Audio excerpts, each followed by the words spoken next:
ગયા વર્ષે રિલીઝ થયેલી જમકુડી ફિલ્મની અપાર સફળતા બાદ વધુ એક ગુજરાતી હોરર કોમેડી ફિલ્મ આ શુક્રવારે રિલીઝ થઈ ગઈ છે અને ફિલ્મનું નામ છે ફાટીને. આવો રિવ્યૂ કરીએ ફિલ્મનો અને નક્કી કરીએ કે આ ફિલ્મ તમારા પૈસા અને પ્રેમને લાયક છે કે નહીં. પરંતુ વિડીયોની શરૂઆત કરતાં પહેલાં આપ સૌને જણાવી દઉં કે ગુજરાતી ફિલ્મોને લગતા રિવ્યૂઝ ગુજરાતી ભાષામાં જોવા માટે અમારી ચેનલ અર્બન ઉમરીગટ્સને સબસ્ક્રાઈબ કરો અને બેલ આઇકન દબાવી દો. અને તમે આ ફિલ્મ જોઈ હોય તો આ ફિલ્મ તમને કેવી લાગી તે કમેન્ટમાં જણાવો. તો આવો વિડીયોની શરૂઆત કરીએ. ઓસ્ટ્રેલિયામાં કામ કરતા બે ગુજરાતી પોલીસ ઓફિસર્સ એક ચેલેન્જ લે છે અને એક ભૂટિયા હવેલીમાં રાત રોકાવાનું નક્કી કરે છે. અને તેમની સાથે રાત દરમિયાન શું થાય છે એ સરળ સ્ટોરી આ ફિલ્મની છે. આવી સામાન્ય સ્ટોરીને 3.5 કલાક સુધી ચલાવવાની અને તેમાં પણ મોટાભાગની ફિલ્મ જ્યારે એક જ લોકેશન પર શૂટ થયેલી હોય ત્યારે સ્વાભાવિક રીતે જ ડર લાગે કે ફિલ્મ કંટાળાજનક બની જશે.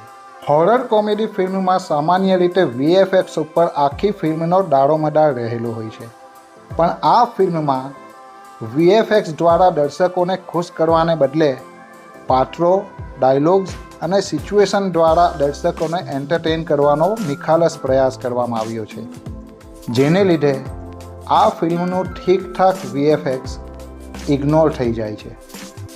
ફિલ્મનું બેકગ્રાઉન્ડ મ્યુઝિક અને સંગીત સારું છે અને કેમેરા વર્ક પણ અફલાતૂન છે. મારો અનુભવ જણાવું તો હું જે થિયેટરમાં ફિલ્મ જોવા માટે ગયો હતો ત્યાં મોટાભાગનું ઓડિયન્સ જેનઝી પ્રકારનું હતું અને ફિલ્મ શરૂ થવાની પહેલાં તો એ લોકો મોબાઈલ ઉપર PUBG ગેમ રમી રહ્યા હતા. ત્યારે મને બીક લાગતી હતી કે આ લોકો ફિલ્મને 3.5 કલાક સુધી કેવી રીતે સહન કરી શકશે. પરંતુ ફિલ્મ શરૂ થયાના થોડાક સમય બાદ તેઓ ફિલ્મને ઘણી સારી રીતે એન્જોય કરી રહ્યા હતા અને અમુક દ્રશ્યોમાં તો દર્શકો ખડખડાટ હસી રહ્યા હતા, જેની ઉપરથી લાગી રહ્યું હતું કે આ ફિલ્મ તેમને પસંદ આવી હશે. સીધી અને સાદી ભાષામાં તમને કહું તો આ ફિલ્મની રિપીટ વેલ્યુ ઘણી જ સારી હોવાથી આ ફિલ્મ સારો એવો બિઝનેસ કરશે એવી આશા છે. જો તમે ભૂલ ભૂલૈયા 3 જેવી ફિલ્મોને તક આપી હોય તો પછી આ ફિલ્મને તો તમારે તક આપવી જ જોઈએ એવું મારું માનવું છે.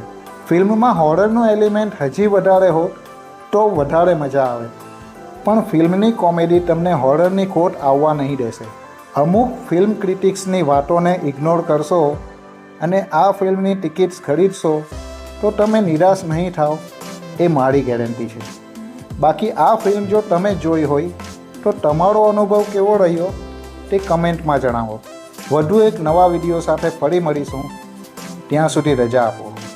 જય જય ગરવી ગુજરાત.